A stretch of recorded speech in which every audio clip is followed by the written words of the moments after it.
Strengths and weaknesses of theory and research. We'll start with the strength of the study as well as Gene Watson's theory. First of all, our study had a large sample size with an N of 300 participants who were surveyed. The data gathered clearly indicated high and low scoring caring characteristics. The research subjects were also blind. The nursing staff was blind, so their care was not altered or skewed in any way. And I mentioned two of the top scoring items earlier.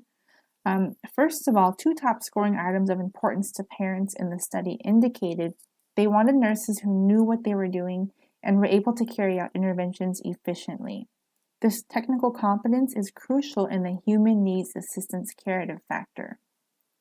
The technical competence is also in alignment with Watson's meta-paradigm of nursing.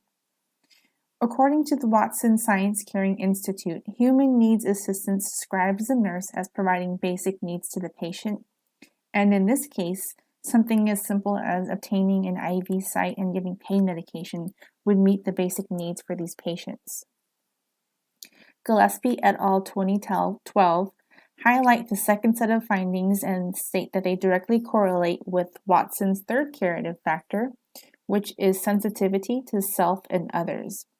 Results indicated respect, active listening, being kind and considerate were of high importance and involved being sensitive to the individual needs of patients and treating them respectfully.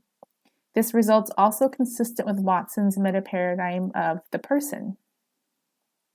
Now, as far as the weaknesses go, there were some patients who were excluded, and those who were excluded were those who were on the trauma side. Obviously, there was traumatic injuries going on to these patients and their pediatric patients.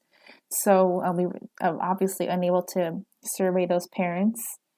And also, people who were not surveyed, or populations who were not surveyed, were those who were seen kind of in the fast track or urgent care type area because there's such a high turnover.